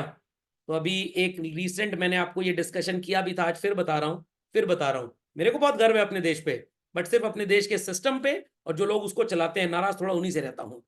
अभी मिस मीना स्वामी, क्या नाम था, रंगा स्वामी बंगा स्वामी, कोई ऐसी नाम था, not remembering the exact name. एक डीप स्पेस पे नासा ने अपना वो भेजा हुआ है, क्या बोलते हैं उसको, सैटेलाइट शटल कुछ भी बोल लीजिए, 1.5 बिलियन मिलियन ट्रिलियन ईयर्स कुछ है, जो उस प्रोग्राम को हेड कर रही हैं। She is an Indian scientist. तो हमारे लोग की हैसियत हमारे घर में कम है और बाहर ज्यादा है। जैसे कहावत है ना हिंदुस्तान में, घर की मुर्गी दाल बराबर, साग बराबर, मैं आलू टिक्की बराबर, मैं चिकन टिक्की नहीं बन पा रहा है। तो घर वालों की कोई हैसियत यहाँ है ही नहीं। हम हमेशा अपने आप को बेकार ही बोलते रहते हैं, बट हम बेकार नहीं, हम बेकार के हैं। स्कूटर है हमारे पास। समझ में आ गई बच्चों बात? चलिए, तो पढ़ाई लिखाई करिए, दिन भर कुछ एक्सेस टू नॉलेज करते रहिए, देश आगे बढ़ेगा, परेशान मत होइए। आते हैं बच्चों कैपिटलिस्ट इकोनॉमी में। कौन सी इकोनॉमी होती है? पॉइंट नंबर 1 चल रहे हैं। ऐसी इकोनॉमी जहां पे सारे के सारे रिसोर्सेस किसके पास होते हैं? प्राइवेट इंडिविजुअल्स के पास। सरकारी स्कीम आ जाए, लोग जुगाड़ लगाते हैं इसमें धांधलेबाजी कैसी की जाए, बिना काम के पैसा कैसे आ जाए। तो सारे के सारे रिसोर्सेज जो होते हैं वो प्राइवेट इंडिविजुअल के होते हैं। And with what objective do they work children? Profit. सरकार का इंटरवेंशन एकदम कम, और सारी की सारी इकोनॉमिक एक्टिविटीज प्रैक्टिकली या तो अनप्लान्ड होती हैं या प्रॉपरली कोऑर्डिनेटेड नहीं होती हैं। हैव्स और हैव नॉट्स का डिफरेंस बहुत ज्यादा हो जाएगा। कुछ लोगों के पास जरूरत से ज्यादा पैसा होगा, कुछ लोगों के पास जरूरत से कम पैसा होगा। बात समझ में आ गई? तो मैं आपको नोट्स लिखवाने में टाइम बर्बाद नहीं करूंगा, क्योंकि some students have these books with them. दो सीबीएसई स्टूडेंट्स जिनके पास ये बुक्स नहीं है, it is again an extra knowledge material. Definitely आपके एग्जाम में इसकी टेस्टिंग ना के बराबर होगी, बट सीयूटी में सब कुछ आता है बच्चों। कहते हैं 12वीं बट पूछते हैं 11वीं का वो भी। Is that clear? तो वीडियो देख के इन पॉइंट्स को अपडेट कर लेंगे लोग, कर लेंगे भाई। अपूर्व जी, साक्षर जी, शिशु जी, सिमरन जी, स्नेहा जी, हो जाएगा। Yes sir. तो बच्चों, Yes, sir. इकोनॉमी का एक नाम होता है फ्री एंटरप्राइज इकोनॉमी, जो चाहे जैसा चाहे बिजनेस कर सकता है। मार्केट इकोनॉमी एंड बड़ा लजीज खाना बनाया मम्मी ने सर आज। अरे वो लजीज अलग होता है और ये लेजिज अलग होता है। It's a Latin word, laissez faire basically. और ये practice US, UK, France, Japan, Australia और वेस्टर्न पार्ट्स ऑफ यूरोप में बड़ी कॉमन है। वेस्टर्न मतलब वो जो ऊपर का पोलैंड वाला पार्ट है, वहां पे बड़ी कॉमन है प्रैक्टिस। बट हमारे देश में क्या है, 80 करोड़ हिंदुस्तानियों को फ्री राशन देना है। भैया उनसे को आत्महत्या कर लो जाके, बोझा ना बनो टैक्स पेयर के ऊपर। इसलिए हिंदुस्तानी आदमी टैक्स चुराता है। क्यों? क्योंकि उसको पता है कि अगर मैं लाख रुपए कमा के 20,000 सरकार को टैक्स दे रहा हूं, मेरे को कितना बेनिफिट मिलेगा? www.thenga.com। ये सारा बेनिफिट किसको मिलेगा? उस नालायक, आवारा, दलिद्दर, कामचोर, कोई भी एडवर्ब यूज कर लीजिए, उस इंसान को मिलेगा जो किसी काम के लायक है नहीं। तो मैं क्यों सरकार को टैक्स दूं? This is the biggest problem in our political system. समझ में आ गया? एक तरफ कह रहे हैं देश विकास कर रहा है, एक तरफ कह रहे हैं 80 करोड़ लोगों को फ्री में राशन देना पड़ रहा है। क्यों देना पड़ रहा है? वो वोट बैंक है एक्चुअली में, वो गरीब नहीं है। समझ में आ गया? मेरा इंस्टीट्यूशन एक है, वहां पे एक चपरासी है। एक दिन मैंने देखा बड़ी भयंकर गाड़ी से उतरा था। मैंने कहा ड्राइवरी पकड़ ली है क्या? कह रहा नहीं सर, 6 लाख में सेकंड हैंड खरीदे हैं। पता है गाड़ी कौन सी थी? Toyota Fortuner. मैंने कहा बहुत बढ़िया सर, तुम बहुत बढ़िया आदमी हो। मैंने कहा कहाँ से पैसा लाए? कह रहे 50-50 हजार रुपए करके 2-3 साल में पैसा दे देंगे। अब उनके मोहल्ले में कोई रईस इंसान थे उनके गांव में, वो गाड़ी अपनी बेच रहे थे तो इन्होंने खरीद ली। तो क्या ये इंसान गरीब है बच्चों? बिल्कुल गरीब नहीं है, सिर्फ गरीब सोच है। मैसेज कर देंगे बच्चे I will be a little late. Little लिखने में भी उनके पेट में दर्द होता है। भाई क्यों क्लास में लेट आ रहे हैं समझ में नहीं आ रहा। बहुत सो कॉल्ड खुरेद खुरेद के पूछा तो बोले सर नया प्रोफेशन चालू किया सर, झाड़ू लगाने का। समझ में आ गया? चलिए फीचर्स लिखने स्टार्ट करिए बच्चों। सिर्फ हेडिंग्स लिखेंगे, बाकी तो मैं आपको समझा भी चुका हूं। पहला फीचर है, कैरेक्टरिस्टिक है, प्राइवेट प्रॉपर्टी। लैंड हो, फैक्ट्रीज हो, माइंस हो, मशीन हो, कुछ भी हो, सबका सब भारत सरकार कह रही मेरे से कोई मतलब नहीं है। टाटा, बिरला, अडानी, अंबानी, हम आप कोई भी खरीद सकता है। तो first feature is understood well by all. चलो समझ में आ गया? बट क्या बच्चों इंडिया में ऐसा है कि सारे रिसोर्सेज प्राइवेट सेक्टर की हैं? कुछ गवर्नमेंट के पास है और कुछ प्राइवेट के पास है। हाँ आप ये बोल सकते हैं जब हमारे देश में ब्रिटिश रूल था, सब कुछ ब्रिटिशर्स की ओनरशिप में था, तो at that time India was a capitalist economy. Not now children, not now. समझ में आ गई बात? तो अगर आपको कुछ भी खरीदना, बेचना है, रखना है, ये सारी चीजें प्राइवेट लोग ही मैनेज करेंगे, गवर्नमेंट से इससे कोई लेना देना नहीं है। Is that clear? Is that clear? But majority countries में वीसी चिल्ड्रन, रोड डेवलपमेंट, रेलवेज और डैम्स, ये जनरली कौन ओन करता है? Government. Is that clear? Right of inheritance, ये क्या है सर? एक्स की डेथ हो गई तो उसकी प्रॉपर्टी किसको मिलेगी? भाई को क्यों मिल जाएगी? उसके बेटे को मिलेगी। वाई तो उसके चाचे के बेटे का दामाद था, एक्स ए को मिल जाएगी। तो प्रैक्टिकली ऐसा होता था। और हमारे यहाँ तो इंडिया में एक कानून था इनहेरिटेंस एक्ट के ऊपर, अगर कोई मर गया तो उसकी 55% संपत्ति पता है किसको जाएगी? गवर्नमेंट को। ये खत्म कर दिया गया लॉ। अभी ऐसा है नहीं, अभी इसकी बहुत आवाज उठी थी, बट डोंट वरी ऐसा कुछ आएगा नहीं। अगर ऐसा आएगा लोग बिजनेस छोड़ छाड़ के यहाँ से कल्टी हो लेंगे, भाग लेंगे मतलब। समझ गए? सो राइट ऑफ इनहेरिटेंस, जिसकी प्रॉपर्टी है वो उसके लीगल एयर्स को ही मिलेगी। हाँ सर हमें भी इंतजार है सर कि सो कॉल्ड जो निपटने वाले हैं जल्दी जल्दी जाए, प्रॉपर्टी हमको मिले। लिख लिया बच्चों राइट ऑफ इनहेरिटेंस हमने? Freedom of enterprise and occupation, जो इंसान जैसा बिजनेस करना चाहे, provided it is not illegal, he और she is allowed to do that. नहीं समझे बात को? जैसा बिजनेस करना चाहे उसको अलाउड होगा, इलीगल नहीं होना चाहिए बस। Got it clear? कोई रेस्ट्रिक्शन नहीं होगा। जिस प्राइस पे चाहे उस प्राइस पे सामान बेचिए, जितना चाहे उतना प्रॉफिट कमाइए। जिस तरह की एजुकेशन, टैलेंट, एबिलिटी, एफिशिएंसी आपके पास है, you can use that in setting up your business. खोपड़े में बात भी चलन। फोर्थ पॉइंट, तो आज के बाद तो सिस्टम को ताना नहीं मारेंगे, देश में नौकरी नहीं है, देश में ये नहीं है, देश में वो नहीं है। पहले आप सोचिए आपने देश के लिए क्या किया, आपने अपने लिए क्या किया, पहले ये सोच लीजिए। 4 सवाल टीचर ने दिए मैथ्स के, बहुत ज्यादा होमवर्क, हम आधा और एक कर पाएंगे, हम नहीं कर पाएंगे हम। उसके बाद आप देश को ताना मारते हैं। Is that clear? समझ में आ गया? चलिए, तो मेरे साथ रहते रहते आपकी विचारधारा टुवर्ड द कंट्री बदल जाएगी। देश में रिजर्वेशन सिस्टम इतना है तो ठीक है भैया, प्राइवेट कॉलेज जाओ, वहां जाकर पढ़ लो, वहां पे भी माइक्रोसॉफ्ट आता है, ऐसी बात नहीं है, सिर्फ आईटी में नहीं आता माइक्रोसॉफ्ट। और अगर आपके अंदर कोई अच्छा टैलेंट होगा, अच्छा सॉफ्टवेयर आपने बनाया, माइक्रोसॉफ्ट वाले स्निफर डॉग से जरा सूंघते सूंघते आपको चले आएंगे। Is that clear? क्या हुआ प्रज्ञा जी? हाँ, तो कोई टेंशन की बात नहीं, कोई टेंशन की बात नहीं, do your hard work, do your hard work. Teaching में इतना रिजर्वेशन सिस्टम है, am I a flop teacher in this world? Not at all. तो क्या फर्क पड़ता है भाई? बल्कि मेरे को तो लगता है कि जो सरकारी नौकरी में चला गया उसकी प्रोग्रेस ही खत्म हो गई, क्योंकि वहां बढ़ने के आपको चांसेस इतने ज्यादा नहीं मिलेंगे। आप कितने भी बढ़िया पुलिस ऑफिसर बन जाइए, तनख्वाह उतनी है। बट अगर प्राइवेट डिटेक्टिव बन गए, और शर्मा आंटी कहां कहां जाकर सो कॉल्ड सब्जी घर की बांट रही हैं, उनकी सासू मां को बता दीजिए, 1 लाख रुपए मिल जाएगा तुरंत। तो आपको चॉइस लेनी पड़ेगी। समझ में आ गया? सिस्टम को दोष कहें, और हर देश में ऐसा चलता है। ये आपको लग रहा है कि इंडिया में ऐसा, विदेश में भी ऐसा ही है। Is that clear? सिर्फ टीवी में देखने वाला विदेश अच्छा लगता है, बढ़िया लाइट जल रही है, बढ़िया मॉल है, तो वो तो वहां की सो कॉल्ड एनवायरमेंट है। समझ में आ गया? बाकी अभी अमेरिका चले जाइए, पता लगा एक बच्चे की दूसरे बच्चे से लड़ाई हो गई, अगले दिन रिवॉल्वर है, भून दिया 4 टीचरों को। कितना रेसिज्म है। माय ब्रदर, चाचा का छोटा बेटा यूएस में रहता है, सैन फ्रांसिस्को में, जहां पे वो पहले रहता था अपार्टमेंट में, वहां पे 15 20 25 कार्स ओपन में अगर पार्क्ड है, कोई आया पागल टाइप का आदमी, सब गाड़ी की शीशा तोड़ के चला गया। एंड डोंट वरी, डोंट, मतलब आपको ये बात सुनने में बड़ा अजीब लगा सर, यूएस में भी ऐसा होता है बिल्कुल। अगली भयंकर बात क्या है, जब वो पुलिस स्टेशन गए सोसाइटी के लोग, तो पता है पुलिस वाले क्या बोलते हैं? भाई ये वो अफ्रीकन है, इनसे आप थोड़ा बच के रहिएगा। अच्छा हुआ गाड़ी का ही शीशा टूटा है, आप इंश्योरेंस कंपनी जाइए, हम रिपोर्ट में लगा देंगे, आपको क्लेम मिल जाएगा। और लोग कहते हैं हिंदुस्तान की चोर पुलिस नाकाम, ऐसा नहीं है, वहां पे भी ऐसा ही है। तो ब्रदर का एक बार लैपटॉप और मोबाइल चोरी हो गया। एक वो हेवेट टाइप के नीग्रो होते हैं ना, वो लेके चला गया, ऑफिस का लैपटॉप था, उसकी हालत खराब। तो उसको फोन आया 2 दिन बाद कि अगर लैपटॉप चाहिए तो इस प्लेस में आओ, $500 दे दो। तो उसने कहा ठीक है, ही वेंट देयर, $500 उसने दिए। कह रहे मोबाइल, कह रहे बात तो सिर्फ लैपटॉप की हुई थी, टेक दिस। ये again went to police station, police वाला कह रहा है आपको तो कुछ नहीं हो ना, आप तो सेफ है ना, बाकी इंश्योरेंस से ले लीजिएगा पैसा। वहां की पुलिस वहां काम चोर है।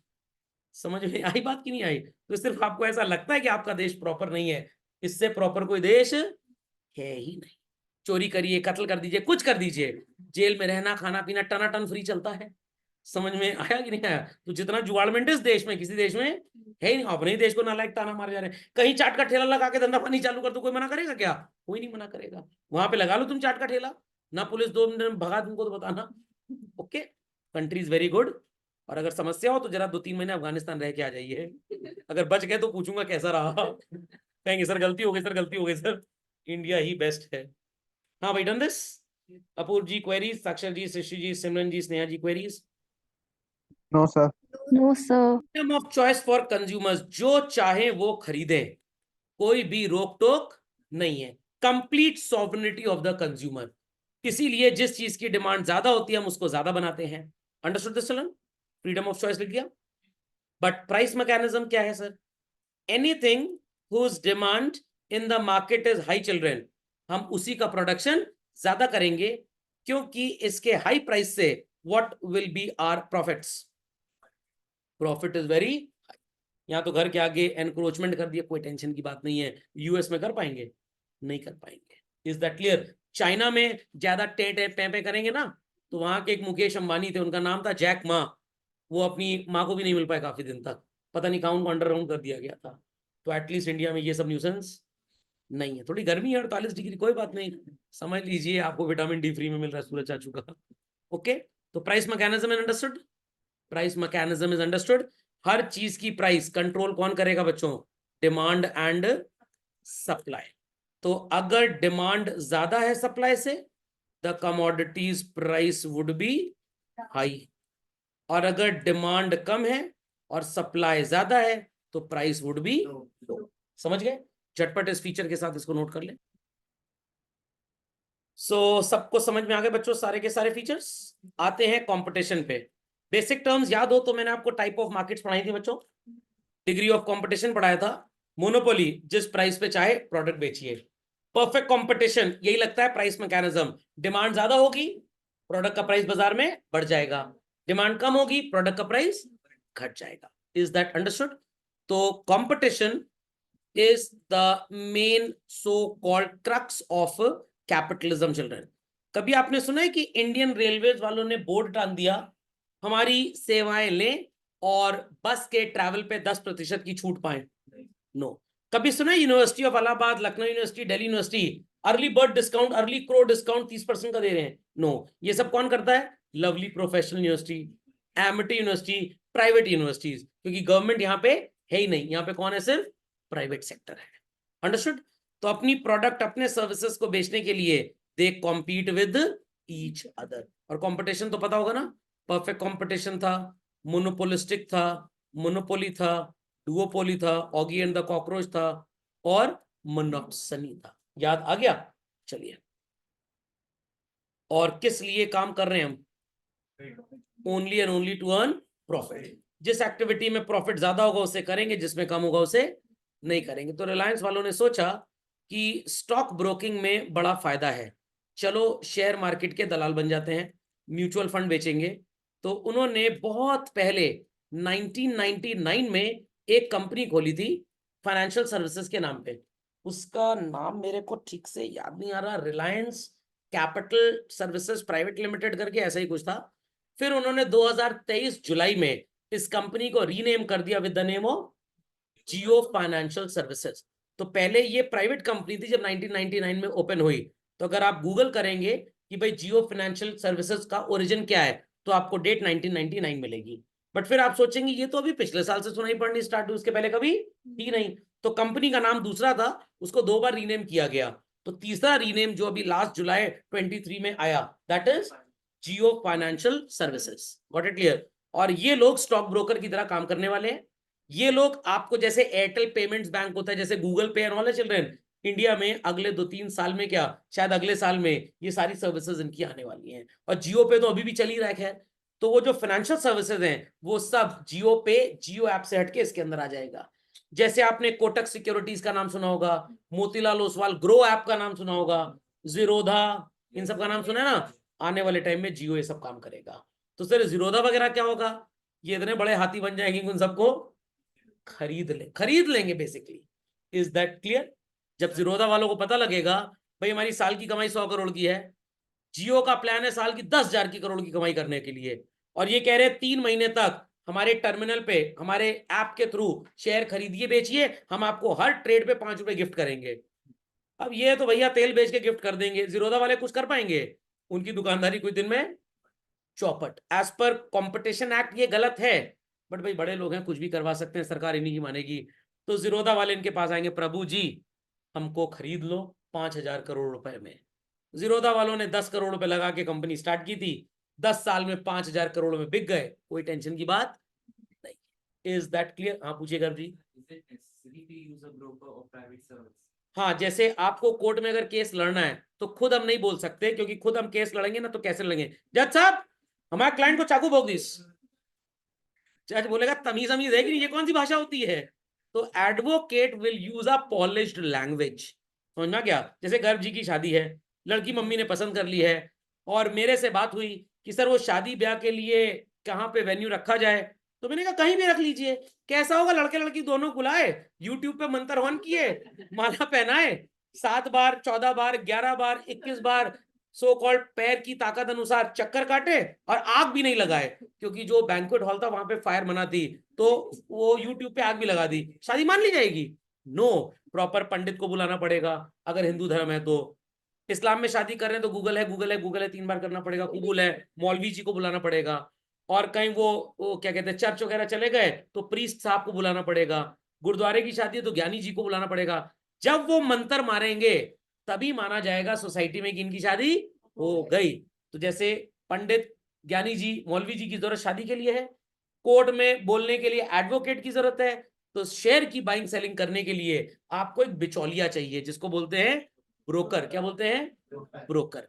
डायरेक्ट ब्रोकिंग आप नहीं कर सकते. सर क्यों नहीं कर सकते? इतने बीच में सो कॉल्ड कॉम्प्लिकेशंस हैं जिनके थ्रू आपको गुजरना मुश्किल ही नहीं, नामुमकिन है. और सबसे बड़ा रीजन क्या है? स्टॉक एक्सचेंज एक बहुत बड़ा बिजनेस है जो ये सोचता है कि अगर इंडिया में 10 करोड़ लोग भी शेयर बाय सेल करेंगे, हम एक एक इंसान को इंडिविजुअली सर्विसेज प्रोवाइड नहीं कर पाएंगे। हम सब बैंक में पैसा जमा कराते हैं बच्चों, हमारा पैसा आरबीआई जाता है ना, तो सीधे आरबीआई में अकाउंट खोल लें। क्या आरबीआई 140 करोड़ की जनता को संभाल पाएगा? तो उन्होंने बैंक्स को परमिशन दे दी कि ये सारा काम आप करें। आपका रजिस्ट्रेशन आपके बोर्ड से होता है, बीच में एजेंट कौन है? आपका स्कूल। तो अगर स्कूल नहीं होगा तो बोर्ड को कितना पेपर वर्क करना पड़ जाएगा? इट्स अ प्रॉब्लम और नॉट? इसीलिए मिडलमैन क्रिएट कर दिए जाते हैं। बात समझ में आई? नहीं नहीं, गवर्नमेंट ब्रोकर कोई नहीं होता, ब्रोकर सब प्राइवेट सेक्टर के होते हैं, स्टॉक एक्सचेंज भी प्राइवेट सेक्टर ही है। तो ब्रोकर बनने के लिए आपको कुछ एग्जाम देने पड़ते हैं, जैसे इंश्योरेंस एजेंट बनने के लिए, तो उसमें काफी बीच में कॉम्प्लिकेशन है, उन बातों को आप समझ नहीं पाएंगे। तो ब्रोकर उस टेक्निकल लैंग्वेज को आपको आराम से समझा देगा। दैट्स वाई ब्रोकर की जरूरत है। जैसे आप आईआरसीटीसी पे टिकट बुक करते हैं, तो आपको लगता है कि हमने तो खुद ही टिकट बुक कर ली। नहीं, आपको गलत लगता है। इंडियन रेलवेज की ट्रेन है, आप सवारी करना चाहते हैं, यहां पे भी एक ब्रोकर है, उस ब्रोकर का नाम आईआरसीटीसी है। ब्रोकर का नाम आईआरसीटीसी है। पहले आईआरसीटीसी इंडियन रेलवेज की अपनी कंपनी थी, अब उन्होंने बोला बच्चा बड़ा हो गया, जा तू अपना धंधा खुद संभाल, अब उन्होंने उसको घर से अलग कर दिया। इज दैट अंडरस्टूड और नॉट? तो ब्रोकर की जरूरत है, बगैर ब्रोकर के आप काम नहीं कर सकते। People understood this profit motive children? हाँ, how do we know that the broker is reliable? भाई थोड़ा सा गूगल कर लीजिए, और सबसे पहले तो आपको ये पता होना चाहिए कि वो ब्रोकर आपका ब्रोकर है भी, फर्जी आदमी तो नहीं है। मैं बोल दूं मैं स्टॉक ब्रोकर हूं, हाँ शक्ल से देखने तो लग ही रहे हैं। अब मेरे को लाइए 10,000 दे दीजिए, आपको शेयर की बाइंग सेलिंग करवाता हूं। तो अब आप बोलेंगे सर हम कैसे माने कि आप रजिस्टर्ड हैं कि नॉन रजिस्टर्ड हैं? थोड़ी सी बात बता देता हूं, वैसे संडे के ज्ञान में शामिल होता है फाइनेंशियल लिटरेसी में। अगर आप ब्रोकर हैं चिल्ड्रन, तो आपका जो रजिस्ट्रेशन नंबर होगा वो इन 3 लेटर्स से स्टार्ट होगा। सर वो तो कोई भी फर्जी लिख ले अपने कागज पे। आप securities and exchange board of India की साइट पे जाइए और चेक कर लीजिए कि ब्रोकर रजिस्टर्ड है या नहीं है। तो सबसे बड़ी चीज ब्रोकर बनने के लिए आपके पास इंफ्रास्ट्रक्चर होना चाहिए, कंप्यूटर ऑफिस जहां पे आप टर्मिनल लगाएं, ऑनलाइन स्टॉक एक्सचेंज से आप कनेक्टेड होंगे जहां पे सारे शेयर्स के भाव वगैरह डिस्प्ले होंगे। इतना इंफ्रास्ट्रक्चर एक इंडिविजुअल इंसान मेरी आपकी तरह अफोर्ड नहीं कर सकता, क्योंकि लाइसेंस फीस वगैरह बहुत महंगी होती है। अब आपको लगाने हैं 2 लाख रुपए, स्टॉक एक्सचेंज का खिलाओ, पहले 2 करोड़ रुपए लाइसेंस फीस जमा करो। तो आप कहेंगे पागल अगर हो, तो चाट अगर खानी है तो क्या पहले ठेला खरीदेंगे आप चाट के ठेले पे चले जाएंगे। तो आपका जो मुंह है वो बायर है, चाट वाला सेलर है, और जो चाट का ठेला है वो ब्रोकर है। इज दैट अंडरस्टूड और नॉट? चलिए समझ गए बच्चों? सेल्फ इंटरेस्ट, अपना काम चलता भाड़ में जाए जनता, this is the characteristic of what is called as children, किस तरह की इकोनॉमी की? Capitalist economy. समझ में आ गया बच्चों? हम काम अपने मतलब के लिए करेंगे, प्रोड्यूसर चाहता है कि उसका प्रॉफिट ज्यादा से ज्यादा हो। हाईएस्ट वेजेस क्या वो लेबर को देना चाहेगा बच्चों? बिल्कुल। जिस लेबर की प्रोडक्टिविटी ज्यादा है और उसे लग रहा है कि अगर ये भाग गया तो मेरी तो दुकान बंद हो जाएगी, वो उसको जॉब सैलरी ज्यादा देगा, और जिसको लग रहा है ऐसे तो ढेर सारे हैं इनको कम देगा। Is that clear? तो कैपिटलिस्ट इकोनॉमी में ज्यादातर तो बच्चों कैपिटल इंटेंसिव टेक्निक चलती है, वेयर मशीन्स का बोलबाला ज्यादा होता है। तो मैं एमसीक्यू बनाने के लिए चैट जीपीटी यूज करूं या किसी पर्सन को एम्प्लॉय कर लूं? Chat GPT. समझ में आ गया? 2,000 रुपए महीने का लाइसेंस प्लान है, और हमारा तो फ्री वाले से ही काम हो जा रहा है। लाइसेंस प्लान से भी 2,000 लगेगा, किसी पर्सन को हायर करेंगे तो 10, 15, 20,000 रुपए मांगेगा। Is that clear? चलिए, गवर्नमेंट का इंटरवेंशन यहाँ पे लिखा मिनिमम है, प्रैक्टिकली होता कुछ भी नहीं है। समझ में आ गए सारे के सारे कैरेक्टरिस्टिक्स एवरीबॉडी? पक्का? चलिए, तो फीचर्स सारे क्लियर हो गए, कोई डाउट तो नहीं इसमें? चलते हैं बच्चों फीचर्स के बाद मेरिट्स में। मेरिट्स आपको मोर और लेस सेम नजर आएंगी, परेशान मत होइएगा। आपके स्कूल टीचर्स हो सकता है बोले बेटा 8 पॉइंट है 6 रख लो, और पता लगा सीयूटी में बाकी 2 पूछ लिए गए, ताकि सिलेबस आपका कंप्लीट हो जाए। तो पढ़िएगा सब, एग्जाम में स्वाद अनुसार लिख दीजिएगा। पहली मेरिट, मेरिट का मतलब होता है बच्चों एडवांटेजेस। पहला एडवांटेज क्या है? स्पिरिट पिला देंगे एंटरप्राइज के सारे लोगों को ताकि वो मर जाए? No, not at all. Risk लेंगे individual so as to earn very high profit. तो अगर आपने आईएम से एमबीए कर लिया और आपके पास कोई $1 बिलियन बिजनेस आइडिया है, you will prefer to do that और you will do a job, prefer to do that. ये चीज कैपिटलिस्ट इकोनॉमी में होती है बच्चों, सोशलिस्ट में नहीं होती। Is that clear? क्योंकि वहां पे सारी प्रॉपर्टी की ओनरशिप भारत सरकार की हो जाएगी। समझ गए? मेरिट सेटिंग लिख के इस फर्स्ट पॉइंट को जरूर लिख दें। इंसेंटिव फॉर टेक्नोलॉजिकल प्रोग्रेस, आपने सुना होगा एप्पल के बारे में चिल्ड्रन। अगर उनका इकोसिस्टम इस तरह का ना होता कि आईफोन से खींची हुई फोटो आईपैड में और लैपटॉप में तुरंत चली आए, तो क्या लोग एप्पल प्रोडक्ट्स प्रेफर करते हैं? बिल्कुल ना प्रेफर करते। तो अगर आप टेक्नोलॉजिकली प्रोग्रेस कर रहे हैं तो your profits would be high और low children, it would be high. जिसके पास नई टेक्निक होगी भाई उसका प्रॉफिट उतना ज्यादा, क्योंकि गवर्नमेंट यहाँ पे आपको कुछ नहीं बोलेगी, क्योंकि गवर्नमेंट कैपिटलिस्ट इकोनॉमी में होती ही नहीं है। तो रियलिटी में दुनिया के किसी भी कोने में बच्चों, कहने को तो आप बोल लें यूएस में कैपिटलिज्म एंड ऑल दैट है, बट वहां पे भी government acts as a watchdog. वो भी आपको लाइसेंस वगैरह देने में ध्यान देती है कि आप क्या काम कर रहे हैं और क्या इसका रेपरकशन सोसाइटी पे आएगा। समझ में आ गई बात? Heading written everybody, incentive for technological progress. चलो आगे, चलो आगे चलो। Efficient use of resource, what is the meaning of efficient use of resource children? आपको अगर एक एग्जांपल याद हो, मैंने 3G टावर के बारे में डिस्कस किया था आपसे, problem of fuller utilization of resources की। एक 3G टावर 3 करोड़ रुपए में बन रहा है, आपने इसको टांगा, इसकी लाइफ 10 साल है, और 2 साल बाद ही कंट्री में 5G टेक्नोलॉजी चली आई, क्या इस टावर को डिसमेंटल कर देंगे पूरा? नो। टावर पे लोहा तो काम आ जाएगा, बट जो आपने लगाए हुए हैं सिग्नल बूस्टिंग डिवाइसेस का प्लेट जो लगाया हुआ है, उसको 3G वाला उतार के कौन सा लगा देंगे? 5G लगा देंगे। समझ में आ गया? समझ में आ गया? Any doubts? Many doubts? समझ गए बच्चों? चलिए, तो this is called as what? Efficient use of resources. तो हम एफिशिएंसी को मैक्सिमाइज करने के लिए, कॉस्ट को कम करने के लिए और ज्यादा प्रॉफिट को अर्न करने के लिए रिसोर्सेज को ऐसे इस्तेमाल करेंगे कि उसका नुकसान कम से कम हो और आउटपुट ज्यादा से ज्यादा। तो please copy this point quickly. कोई एफिशिएंट यूज का मतलब समझ में आ गया? तो मेरे पास एक टीवी रखा हुआ है जिसको मैं क्लास लेने के लिए भी इस्तेमाल कर लेता हूं, और कभी मूवी देखनी होती है तो उसके लिए भी इस्तेमाल कर लेता हूं। और जब मान लीजिए क्लासेस नहीं चल रही, मूवी भी नहीं आ रही, किराए पे शादी बारात में लगा दिया, क्या हो रहा है? यूज एफिशिएंट हो रहा है। Fundamental logic is clear? Fundamental logic is clear children? तो यहां पे जो इनएफिशिएंट यूज करेंगे उनके ऊपर पीनल एक्शन होगा, और जो एंटरप्राइजेस बिजनेसमैन रिसोर्सेस को एफिशिएंटली यूज करेंगे उनको क्या दिया जाएगा? रिवॉर्ड। कभी कभी देखते हो ना दैनिक जागरण बिजनेसमैन अवार्ड्स, ये अवार्ड्स वो अवार्ड्स, तो क्यों बिजनेसमैन को ऑनर किया जाता है? क्योंकि वो सोसाइटी के लिए कुछ अच्छा कर रहे हैं। Clear? Incentive for capital formation, ना ये क्या होता है? जब भी आप बिजनेस करते हैं, आप पैसे लगाते हैं बिजनेस में, आपका ऑब्जेक्टिव क्या होता है चिल्ड्रन? To earn money. तो जैसे आप ज्यादा पैसा कमाएंगे तो आपके एम्प्लॉयज को सैलरी भी ज्यादा मिल सकती है आपसे, वो इस ज्यादा से ज्यादा इनकम को क्या करेंगे? कहीं पे सेव करेंगे। मान लीजिए बैंक में सेव कर दिया, बैंक इस पैसे को बिजनेसमैन को फिर से लेंड कर देगा, वो इससे अपना बिजनेस करेगा, which is called as investment. तो ध्यान से सुनिएगा, आपका पैसा बैंक में जमा होना लेमन लैंग्वेज में इन्वेस्टमेंट हो सकता है, इकोनॉमिक्स की भाषा में इन्वेस्टमेंट नहीं होता है। Your money going to bank is saving, your money going to bank is saving. when bank lends that money to somebody, it is again not investment. When that money is put to use somewhere, then it is called as investment. समझ में आ गया? चलिए, गांधी जी होते तो आज हमारा जो डिजिटाइजर है वो खादी का ही होता, टेबल भी खादी की ही होती। क्या नए तरीके के एलेक्सा छाप गुड्स आपको मिल पाते? नो। तो ये एक तरह का डीमेरिट भी है लोगों के लिए, बिजनेसमैन के लिए तो मेरिट है चिल्ड्रन। एलेक्सा यूनिट की कोई जरूरत है? एलेक्सा यूनिट की कोई जरूरत है? बट पंचौरा करने के लिए कम से कम उसको हजारों लोगों ने खरीद डाला।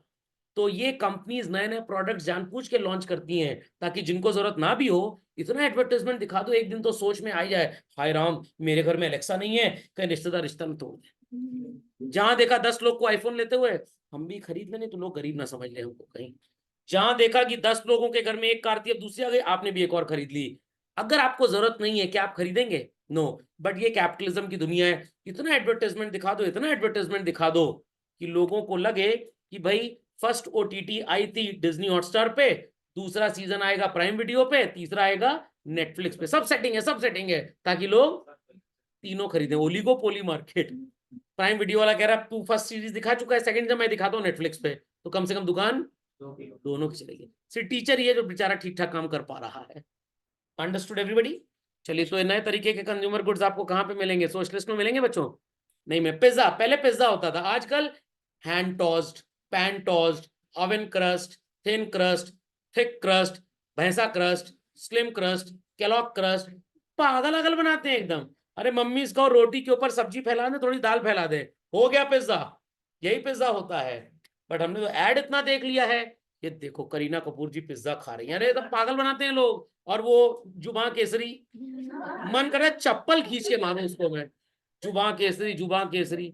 और जैसे हर माँ बाप चाहते हैं हमारा बच्चा हमसे अच्छा करे, तो शाहरुख खान जी जुबां केसरी जुबां केसरी, बेटा सफेद पुड़िया बेच रहा है, वो और उनका नाम रोशन कर रहा है।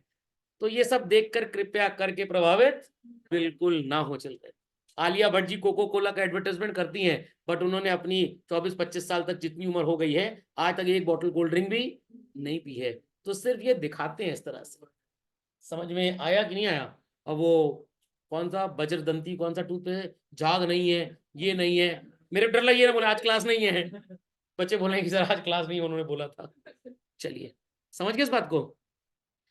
Flexibility and adaptability, changing conditions and environment के हिसाब से बिजनेसमैन बिजनेस करता है बच्चों। कुछ लोग मेरी क्लास में इस समय ऐसे हैं, शायद वो कभी मुंबई गए होंगे, नहीं गए होंगे तो मान लीजिए चले जाएंगे। जरा जाएंगे तो वहां जाके मैकडॉनल्ड्स देखिएगा और अपने शहर का मैकडॉनल्ड्स देखिएगा, सर क्या डिफरेंस मिलेगा। नॉर्थ इंडिया में जितने मैकडॉनल्ड्स हैं, यहाँ पे ज्यादातर टेक्स्ट अंग्रेजी में डिस्प्लेड होता है। किसमें? अंग्रेजी में। और मुंबई में बोला गया है कि हिंदी और मराठी में यूज करना है। जैसे वहां पुलिस की स्पेलिंग भी कैसे लिखी जाती है? पोलीस करके। Is that clear? तो ठाकरे साहब ने शिवसेना जी ने बोला हुआ है मैकडॉनल्ड चलाना है चलाओ, बट भाषा वो हो जो हमारे लोगों को समझ में आए। तो वहां की कंडीशन वो है, अगर सरकार की बात नहीं मानेंगे तो वहां उनका दुकान नहीं चल पाएगा। इज दैट अंडरस्टूड वेल और नॉट? चलन समझ में आ गया? प्रयागराज सिटी में, लखनऊ सिटी में क्या कोई भी रेस्टोरेंट 24 घंटे खुला हुआ मिलता है आपको?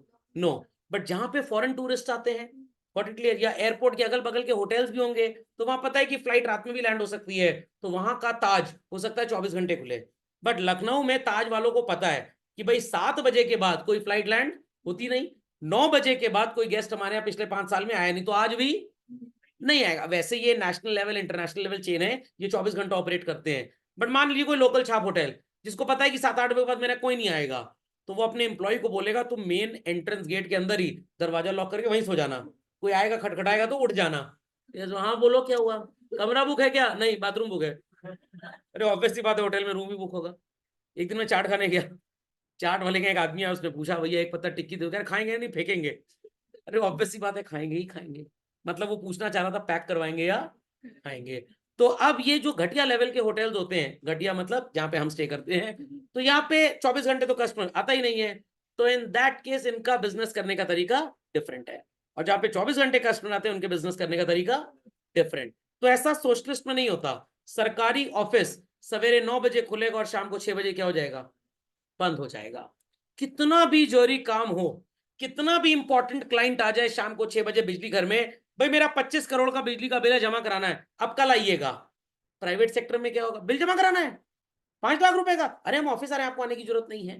तो प्राइवेट सेक्टर चाहता है कि कस्टमर भागे ना।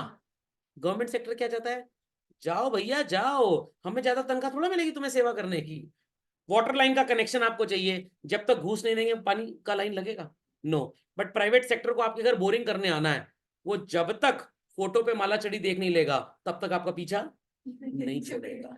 आप किसी कार के शोरूम में चले जाइए और कहिए मेरे को कार खरीदनी है, फोन आता रहेगा आता रहेगा आता रहेगा। Is that clear? वो तब तक पीछा नहीं छोड़ेंगे जब तक आपकी फोटो पे माला चढ़ी देख नहीं लेंगे। बट सरकारी ऑफिस में चले लाइसेंस बनवाने के लिए पहले तो आपको आईटी जेई का एग्जाम देना पड़ेगा, 1-2 बार तो आप फेल होंगे ही होंगे। Is that clear? ताकि घूस मिले एजेंट को और उसके बाद एजेंट अपनी दुकानदारी सेट कर ले। तो फ्लेक्सिबिलिटी एंड अडेप्टेबिलिटी कहां पे है? प्राइवेट सेक्टर में या गवर्नमेंट सेक्टर में? तो capitalist condition so called business cycles technological changes के हिसाब से अपने बिजनेस को चलाता है। व्हेन दे फील लाइक कि भाई सामने वाला कस्टमर भाग रहा है, चलो थोड़ा सा प्राइस कम कर दो। क्या सरकारी दफ्तर में ऐसा होता है? नो। आप भाग रहे हैं तो बिल्कुल आप भाग ही जाइए, रुकिएगा मत। चाहिए तो कुत्ता तो दौड़ा दे भागने के पीछे। Understood children? ऑटोमेटिक वर्किंग ये क्या होती है सर? सारे लोग ऑटोमेटिक गाड़ी चलाएंगे? अरे नहीं भाई, सिस्टम इतना बढ़िया होता है that human efforts are least necessary. तो कभी आप सरकारी हॉस्पिटल में चले जाइए, भगवान ना करे किसी का रिश्तेदार वहां जमा हो, मतलब एडमिट हो, खुद ही आपको व्हील चेयर पे लेके जाना पड़ेगा, खुद ही आपको स्ट्रेचर से लेके जाना पड़ेगा। But in private hospital like Medanta and all के ऐसा होता है बच्चों, भर भर पैसा देते जाइए, वो आपको लूटते जाएंगे और आपको सारी सेवाएं देते जाएंगे। Is that clear? तो कैपिटलिस्ट इकोनॉमी में इम्पर्सनल फोर्स काम करता है। आपने सरकारी कनेक्शन ले लिया पानी का, सरकारी आपने मीटर लगवा लिया बिजली का, आर दे वरीड कि आपके घर में पानी आ रहा है कि नहीं आ रहा? नो। बट ये अगर आप फोर्ड की गाड़ी खरीदते हैं और सर्विसिंग करा के आते हैं, आपको फोन आएगा 3 दिन बाद, सर सर्विसिंग का एक्सपीरियंस क्या था, सर गाड़ी कैसे चल रही थी। This is the difference between capitalist and socialistic. Socialistic को सड़ा हुआ स्टिक बोलना चाहिए। Logic understood well? पक्का? और हमारे नेक्स्ट पॉइंट है चिल्ड्रन, इकोनॉमिक फ्रीडम। जो चाहे जितना चाहे उतना प्रोड्यूस करें, जिसको जितना चाहे उतना सेव करें, उतना इन्वेस्ट करें। There is no restriction as such. तो कंप्लीट इंडिपेंडेंस आपको कंट्री के इंडिपेंडेंस में भी नहीं मिली होगी जितनी आपको कैपिटलिस्ट इकोनॉमी में मिलती है।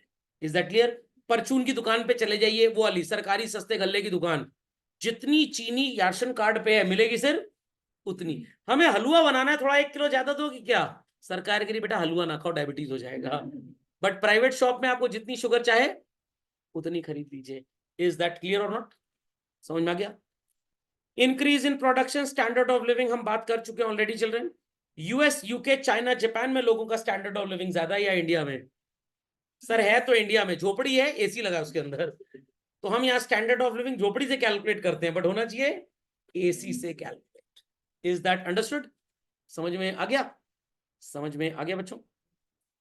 चलिए, and the last point we have, जिस देश में जितना बढ़िया कैपिटलाइजेशन होगा, जितना ज्यादा कैपिटलिस्ट सेक्टर काम करेगा बच्चों, उस देश का बिजनेस इंटरनेशनल लेवल पे उतना ज्यादा होगा। क्योंकि सरकार तो सोई हुई है, सरकार तो बिजनेस करना नहीं चाहती है, सरकार कहती है बस जैसा चल रहा है वैसा ही चलने दो। But who wants to earn crores, millions, trillions, billions children? Only the private sector. इसीलिए पता नहीं क्या क्या रात में उनको काट जाता है मच्छर चर। अच्छा, अब एलेक्सा 2 बेचेंगे आज, एलेक्सा सुपर एक्सेल बेचेंगे आज। लॉजिक समझ आया? आराम से वो साबुन की बट्टी आती थी, लोग उसको घिसते थे। एक्सो बाहर आ गया है, डिब्बा खोलिए, काम वाली के लिए भी थोड़ा सा एफर्ट, थोड़े दिन में स्प्रे जेट से वो बर्तन धोएगी, देखिएगा। कुछ दिन बाद कहेगी भाभी जी वो डिश वॉशर बर्तन लगा दीजिएगा, हम आगे बटन ऑन कर देंगे। स्टैंडर्ड ऑफ लिविंग बढ़ रहा है। समझ आया? अभी एक जानने वाले, उन्होंने एक धोबन रखी है अपने यहाँ, पता उसका काम क्या? 2000 रुपये महीने में, 6 लोग का परिवार है। उसका काम सिर्फ इतना है कि वॉशिंग मशीन के अंदर कपड़ा डालना है और वॉशिंग मशीन से कपड़ा निकाल के छत पे सूखने डालना है, बस खत्म। उतारना आपको है क्योंकि वो चली गई है। लॉजिक समझ में आ गया? तो ये सब कैपिटलिस्ट सेक्टर में हो सकता है।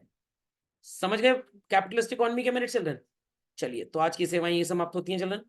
अगले लेक्चर में इसके डीमेरिट्स पढ़ेंगे और सोशलिज्म की तरफ बढ़ेंगे।